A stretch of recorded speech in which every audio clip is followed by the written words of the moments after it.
हमने कही। नमस्कार दोस्तों, मैं संजीव शर्मा डिजायर न्यूज से। देखिए, कई दफा एक ऐसी सिचुएशन होती है कि वकील जो हमेशा सबको न्याय दिलाते रहते हैं कोर्ट के अंदर, जो है कितनी मेहनत करते हैं वो लोग, लेकिन कई दफा अगर हक की बात आती है या उनकी अपनी चीजों की बात आती है तो उसके बाद फिर एक अच्छा अधिवक्ता चुनना बड़ी कठिन समस्या है। अभी दिल्ली हाईकोर्ट बार एसोसिएशन के इलेक्शन आ रहे हैं, जिसमें कई ऐसे एडवोकेट हैं जो अपनी किस्मत आजमा रहे हैं। लेकिन आज वीरेंद्र कसाना जी हमारे साथ हैं, जो कि नई दिल्ली से चेयरमैन भी रहे हैं एमसीडी के। उन्होंने कितनी दफे चुनाव लड़े हैं, उसके साथ नई दिल्ली कांग्रेस कमेटी के वो अध्यक्ष भी रहे, और कितनी ही खूबियां उनके अंदर हैं। और साकेत बार एसोसिएशन में उनका एक बहुत ही अच्छा सिस्टम है। और सबसे बड़ी चीज है कि डिजायर न्यूज को इस चीज की खुशी है कि वो हमारे साथ कितने सदियों से जुड़े हुए हैं, सालों से वो हम उनके साथ हैं, और एक बेहतरीन इंसान है, एक अच्छे ह्यूमन बीइंग है। तो आज वीरेंद्र जी, आपने अपना कीमती समय निकाला। तो दिल्ली हाईकोर्ट बार एसोसिएशन के जो चुनाव है, जनरली वकीलों का क्या मुद्दा रहता है, जिसमें वो अध्यक्ष भी चुनते हैं, जनरल सेक्रेटरी भी चुनते हैं, तो आप लोग इन लोगों से क्या एक्सपेक्टेशन रखते हैं? देखिए संजीव जी, सबसे पहले तो धन्यवाद कि आज आपने अपने चैनल पे बुलाया।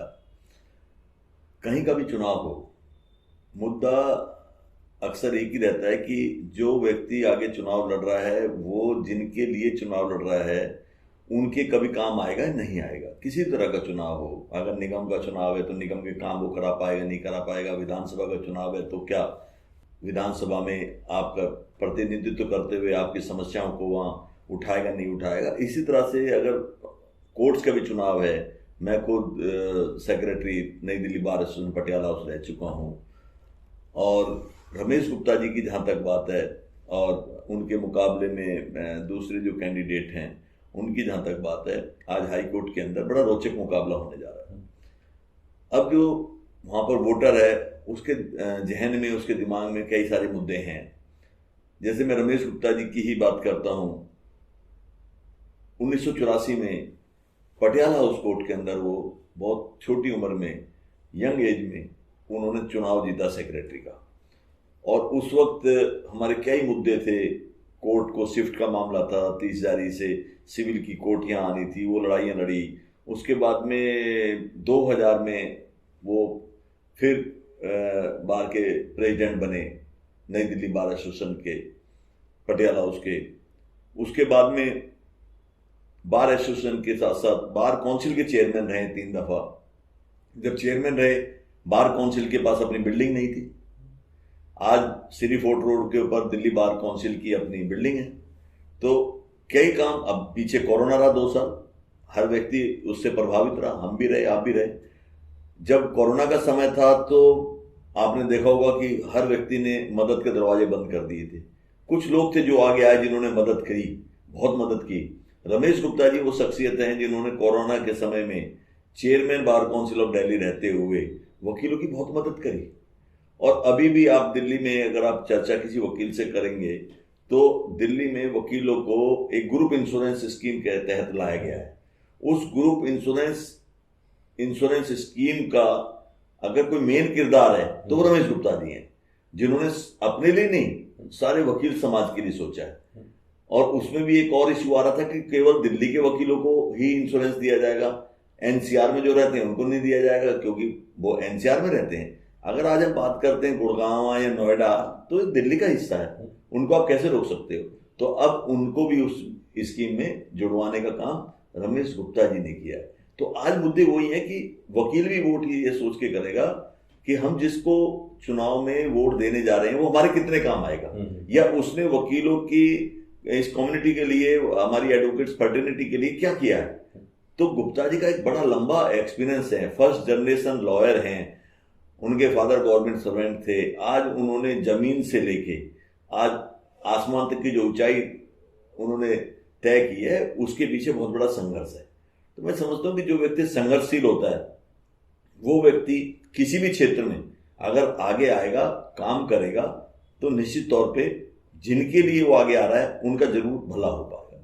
नहीं, आपने बहुत अच्छी बात कही। देखिए वीरेंद्र जी, मैंने देखा कि आपके ब्रदर भी धीर सिंह कसाना भी जो है बार एसोसिएशन में रहे साकेत में। उस टाइम पे भी वकीलों की बहुत मदद की गई, क्योंकि कोरोना काल सबके लिए एक कहर बन के आया था। और ख़ास तौर पे वकीलों के लिए तो ये था कि जब कोर्ट ही बंद थी तो आप का तो जितने आप केस लड़ते हैं उतना ही आपको जो है वो मिलता है, इसके अलावा तो कोई और चीज़ नहीं थी। और ये जो मुद्दा है उन्होंने बहुत अच्छा टेकअप किया था, मुझे बिल्कुल ध्यान है। उसको अभी फिर रिन्यू किया है गवर्नमेंट ने, कि जो इंश्योरेंस वाली आपने बात बताई ग्रुप इंश्योरेंस की, कि सारे अधिवक्ताओं में। रमेश गुप्ता जी अपने आप में एक बहुत बड़ा नाम है, इसको कोई आदमी इग्नोर नहीं कर सकता, उनका कंट्रीब्यूशन बहुत है।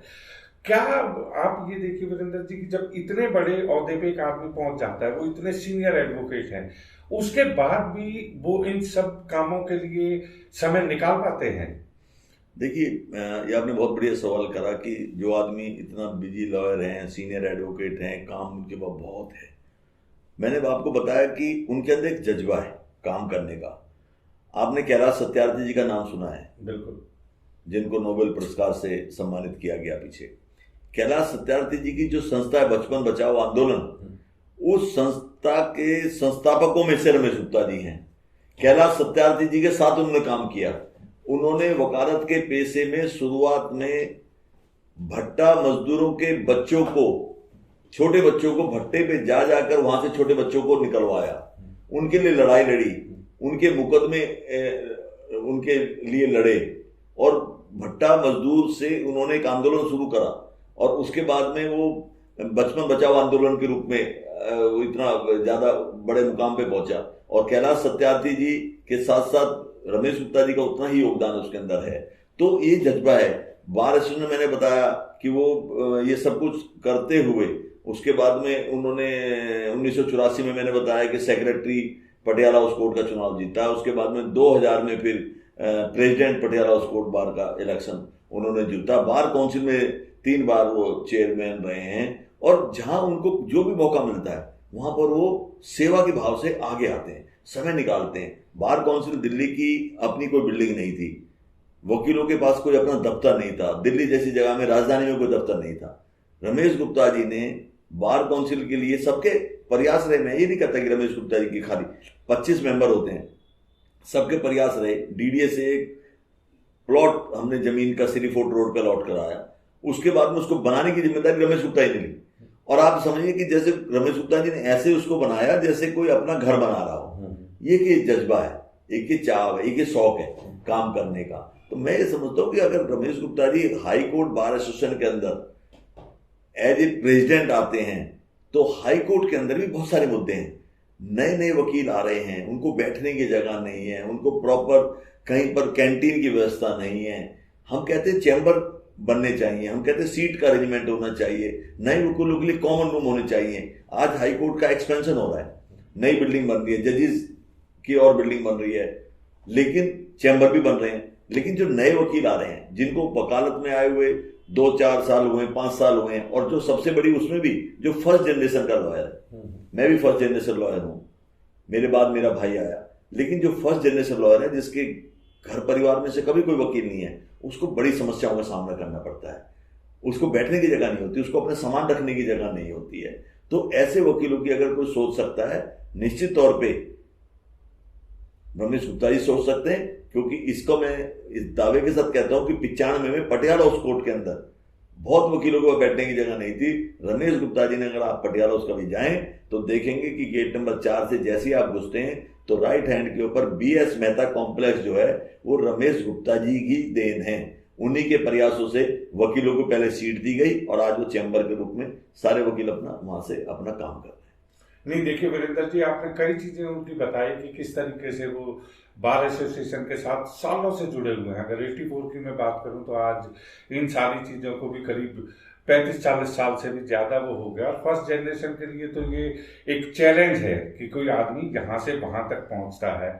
आप उनकी इस जीत को किस तरीके से देखते हैं, उनको कितना सपोर्ट मिला? क्योंकि मैंने पहले एक ऐसे शख्स देखे हैं रमेश गुप्ता जी जो कि खुद सोशल मीडिया पे एक्टिव नहीं है।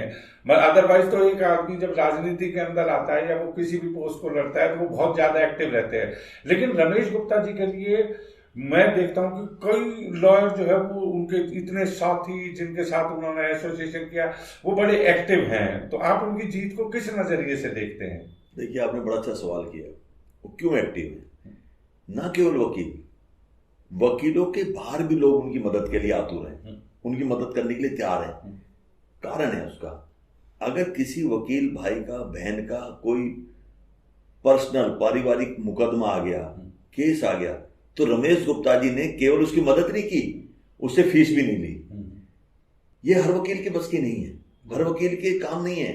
वकील अपना प्रोफेशन पहले देखता है, लेकिन रमेश गुप्ता जी अपने उनके वसूल हैं कि जो मेरे साथ है मैं उसके साथ हमेशा हूं। वो हमें कहते हैं कि अगर आपके साथ कोई एक कदम चलता है तो उसके साथ पूरी जिंदगी चलने का वादा निभाना चाहिए, तो वो इस बात को मानते हैं। तो रमेश गुप्ता जी का ये है कि अगर किसी वकील भाई का कोई काम आ गया है, किसी को कोई मुसीबत आ गई है, कोई परेशानी आ गई है, तो रात को 2 बजे भी आप उनको फोन करेंगे तो वो आपका फोन उठाएंगे और आपके साथ खड़े हो जाएंगे। ये रमेश गुप्ता जी की खूबी है। इसीलिए सोशल मीडिया पर रमेश गुप्ता जी एक्टिव नहीं है, लेकिन हम हैं एक्टिव होने के लिए। और मेरे जैसे सैकड़ों साथी हैं, सैकड़ों वकील हैं जो उनके एक्टिव हो रखे हैं, उनके साथ काम कर रहे हैं। हर एज ग्रुप से रमेश गुप्ता जी को सपोर्ट मिल रहा है। कल अमरजीत सिंह चंडोक जी जो पूर्व अध्यक्ष हैं दिल्ली हाईकोर्ट बार एसोसिएशन के, बहुत सीनियर अधिवक्ता हैं और बहुत ही एक काबिल अधिवक्ताओं में से चंडोक साहब का नाम आता है। कल चंडोक साहब ने उनको खुला समर्थन दिया, उनके ऑफिस में आके कहा मैं बिल्कुल आपके साथ हूं, हम चाहते हैं कि आप जैसे कर्मठ व्यक्ति हाई कोर्ट के अंदर रिप्रेजेंटेशन उनका हो और आप हाई कोर्ट की कमान को संभालें। तो इस तरह से यंग लॉयर्स के अंदर से अलग अलग आप देखिए खुद से लोग उनके लिए काम करने में लगे हुए। मैं देख रहा था क्योंकि डीके शर्मा जी भी और ये सारे लोग जो है वो बहुत अच्छे उससे करें।